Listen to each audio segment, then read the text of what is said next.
हाँ जी, रोटी के मगर आए हैं। फैमिली ਦੇ ਨਾਲ ਆਏ ਹੋ ਕਿ ਵੈਸੇ कल ही आए हैं। ਕਿੰਨੇ ਅਰਸੇ ਤੋਂ ਲੋੜ ਰਹਿੰਦੇ ਹੋ? कोई हो गया 25-30 साल। 25 ਸਾਲ ਤੋਂ ਤੁਸੀਂ ਇੱਥੇ ਰਹਿ ਰਹੇ ਹੋ, ਫੈਮਿਲੀ ਤੁਹਾਡੇ ਪਿੱਛੇ ਵੇ? नहीं फैमिली देखो आने हफ्ता ला के चल जाना। ਮਤਲਬ ਕਿ ਇੱਥੇ ਹਫਤਾ ਲਾ ਕੇ ਫਿਰ ਤੁਸੀਂ ਉੱਥੇ ਵਾਪਸ ਚਲ ਜਾਂਦੇ ਹੋ? हाँ घर चल जाना।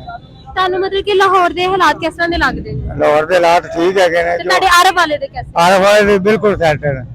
ਜੋ ਤੁਸੀਂ ਆਰਬ ਵਾਲੇ ਰਹਿਣਾ ਸੀ ਤੁਸੀਂ एमपी एमएन है ना जो आरफ वाले थे हाँ वो सारे मुस्लिम लीग दे नॉन लीग दे ठीक है।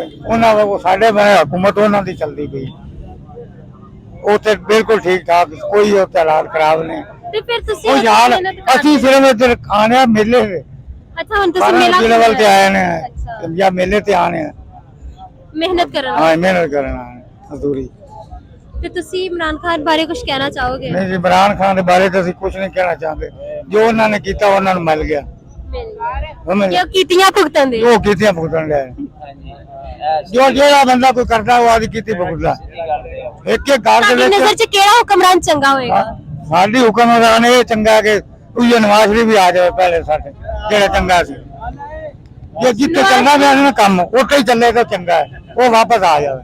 ਤੇ ਉਹ ਵਾਪਸ ਆਉਂਦੇ ਨੇ ਮੁਲਕ 'ਚ ਆਉਣਗੇ ਵਾਪਸ ਤੇ ਹਰ ਵਾਰੀ ਕਹਿ ਕੇ ਮੁੱਕਰ ਜਾਂਦੇ ਨੇ, ਉਹ ਫੇਰ ਨਹੀਂ ਆਉਂਦੇ? नहीं आणगे कदे बार बार कोई एक बंदा सीढ़ियां चढ़दा है ना वो डिग पैंदा फिर थले फिर कोशिश होनी चाहिए भी मैं हटना है तो आवेगा वापस कोशिश करनी चाहिए आज ਇਹ ਦਬਾਅ 'ਚ ਤੇ ਨਹੀਂ ਕਹਿੰਦੇ ਕਿ ਵੈਸੇ ਦਿਲੀ ਹੈ? दिल्ली आ कह रहे हैं ਦਿਲ 'ਚ ਗੱਲਾਂ ਬਾਹਰ ਆਉਂਦੀ? नहीं नहीं ਹਾਂਜੀ दिल्ली चो आ रही है बाहर ਨਹੀਂ ਦਿਲ 'ਚ ਨਹੀਂ, ਦਿਲ 'ਚ ਆਉਂਦੀ। दिल्ली चो आन रही हैं हाँ जी ਮਤਲਬ ਕਿ ਤੁਹਾਡੇ ਰਾਏ ਦੇ ਮੁਤਾਬਕ महंगाई ਜਿਹੜੀ ਹੋਈ ਹੈ ਨਾ महंगाई ਇਹ ਅਸੀਂ ਆਪ ਕੀਤੀ ਹਰ ਘਰ ਦੇ ਵਿੱਚ 6-6 ਮੋਬਾਈਲ ਹਨ ਤੇ 7-7 ਮੋਟਰਸਾਈਕਲਾਂ ਹਨ ਉਹ ਕੀ ਕਰਨ ਮੋਬਾਈਲ ਵੀ ਤੇ ਜ਼ਰੂਰਤ ਹੈ ਨਾ, ਤੇ ਕੀ ਕਰਨ ਹੁਕੂਮਤ ਕੀ ਕਰੇ ਉਹਨਾਂ ਨੂੰ ਵਾਸਤੇ ਮਤਲਬ ਮੋਬਾਈਲ ਹੀ ਹੋਣੇ ਅੱਗੇ ਚਾਹੀਦੇ। ਮੋਬਾਈਲ ਦਾ ਇੱਕ ਕੱਟ ਪੀਟੀਸੀਐਲ ਆਉਂਦਾ ਸੀ ਨਾ ਪਤਾ ਸੀ ਬੇ ਤੋਂ ਕਰਨਾ ਫੋਨ ਪਰ ਨਵੀਂ ਜਨਰੇਸ਼ਨ ਦਾ ਗੁਜ਼ਾਰਾ ਨਹੀਂ ਹੁੰਦਾ ਮੋਬਾਈਲ ਤੋਂ ਬਗੈਰ। ਨਹੀਂ ਇੱਕ ਰੱਖ ਲਓ ਤੁਸੀਂ ਵੀ ਰੱਖਿਆ ਹੈ?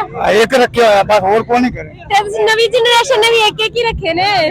ਘਰੇ 7-7 ਮੋਬਾਈਲ ਹਨ ਲੋਕਾਂ ਦੇ ਤੁਹਾਡੇ ਘਰ ਚ ਇੱਕੋ ਹੀ ਹੈ? ਸਾਡੇ ਘਰੇ ਚ ਕੋਈ ਪੈਕੇਜ ਵੀ ਲਵਾਇਆ ਜੀ ਕਦੀ ਕਿ ਨਹੀਂ? ਕਿਉਂ ਵੀ ਮਹਿੰਗਾਈ ਹੈ?